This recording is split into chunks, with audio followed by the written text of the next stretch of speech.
Hello friends, my name is Mark Biernot and I'm an economist. In this video, we're going to talk about life as a human after toil. And what does that mean? First, let's take a step back. What is happening today? What are the current trends in economics? 3.3 workers are being replaced for every robot implemented in production.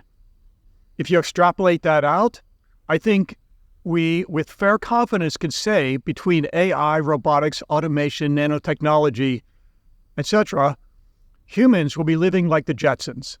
Maybe a 3-day work week, metaphorically.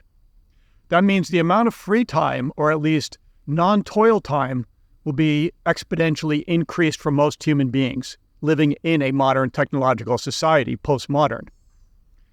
Now, first thing we have to understand is that there's a difference between toil and work. Toil is something you do for the sake of survival. My grandparents, 4 grandparents from the 1800s, they spent a lot of their time on this earth toiling. My parents from the Great Depression era spent a lot of their time toiling, but it also shifted to something called work. Work is more for the pursuit of self-actualization in your productive endeavors, where toil is more for survival. And as we replace toil with work and work with something else, what will be the state of humanity in terms of our productive activities? Now, you can debate if automation will help us and this robotics will help us. All you have to do is to look into your own household and say, what if, like in the Jetsons, you had a robot to do, I think it was Rosie the robot, to do the vacuum cleaning, the wash, the dishes, folding the clothes, etc., to liberate your own household from the toil. Then you have a lot of free time to pursue other endeavors. So the question is, what are the endeavors that humans could be pursuing? You've got 2 main components. You've got intellectual endeavors and you've got physical endeavors. The intellectual endeavors would be broken down into 4 subcomponents. For the first, you have philosophical pursuits. Philosophical pursuits are examining the great ideas of humanity and what this life is about. It's based on 6 great ideas: truth, beauty, and goodness on the individual level, and on the societal level, equality, liberty, and justice. Now, these are very important because people that I encounter, especially in the economic realm, have made philosophical mistakes in that regard. For example, just one example, libertarians overemphasize liberty, and Marxists overemphasize equality. Certainly, that's a philosophical error because you can have too much liberty in a society. For example, there's inappropriate things that society correctly restricts. And similarly, you can have too much equality, believe it or not, because you can make everybody equal because we're all different. And the idea here is to become the best versions of ourselves and not to the penny make everybody equal. So justice is the ultimate good. But as you examine these ideas deeper and deeper, you become more aware of what this means. And I can recommend the original, like Plato, Aristotle, Thomas Aquinas, etc. So the second component of intellectual pursuits is the existential questions. Existential meaning, what is this life about? Why are we here? Why are we something and not nothing? Why is there anything at all? What is this? What do we do with our lives? If you can couple that with the first component, the philosophical and the existential, we'll become better humans and be the best versions of ourselves and humanity so we can all work together to create a more peaceful, better, happier world. Now, there's also another component called the pursuit of knowledge. Knowledge is good, right? So knowledge is what a lot of traditional education is about.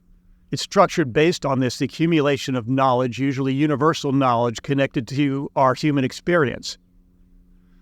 And a lot of people, after the pursuit of knowledge, they go into the information realm and just simply stimulate their brains with information, which is the lowest form of knowledge. It's not something I recommend overly. And then there's also the pursuit of technical improvements. And that's everything from DIY to, mastering a trade or a skill or a technical idea. And certainly AI will not replace all technical improvements for humanity, pushing the PPC, productive possibility curve, outward continuously. So you can pursue that. So these 4 components of philosophy, existential, knowledge, and technical are noble ideas which humans can pursue on their free time when they're liberated from toil, and their work will be gravitated more towards this. It will give them a sense of purpose and ideas. What if you don't pursue these things? What if you don't pursue the philosophical ideas, existential ideas? Then you're going to find yourself, like a lot of people today, just laying on the streets, homeless for whatever reason, because of maybe some addiction or whatever. Because when you examine the essential questions of life and you couple that with virtues, which means strength, humans are innately good and naturally gravitate towards the best versions of themselves. And we can all, through our own enlightened self-interest, like Adam Smith said, make this a better place. Now, the other component, larger component, is leisure or free time. And free time can be divided into something I call sleep. Sleep is body maintenance, including brushing your teeth and even exercising. And the other component is leisure, in which we derive pleasure and happiness from an activity. It's an amusement. Amusements can be a distraction from the philosophical pursuits, which is the primary goal of humanity. It's the business of everybody. But amusements can also help us in those philosophical pursuits if they're positive amusements and distractions. Like, I garden, but I also think about philosophy and economics. I would argue that chess is probably a elevating type of pursuit that drives pleasure, stimulates the brain. The main idea is you don't want to gravitate towards the lowest common denominators. And so if you're a human without virtue and you know the virtues of humanity, then you will gravitate to the lowest common denominator, and ultimately your long-run happiness will be deprived. You'll be, in essence, swindling yourself out of your own life. So when 3.3 robots replace workers in the future, this trend continues. Everything from automated checkouts to automated accounting systems implemented in the back office, to even doctors will be played a lesser role, as AI will perhaps have a greater grasp of all the research and data out there to help and assist with diagnosis. You can just extrapolate all different scenarios where automation, technology will replace toil and even to some extent work, or at least change the landscape of the workplace, and where humans will have this existential unease of what to do with themselves. So you've got to decide, do you want to be the copper, like Plato said, fall prey to your repetitive nature and go to the lowest common denominator, or do you want to pursue intellectual pursuits, including, most importantly, philosophical and existential?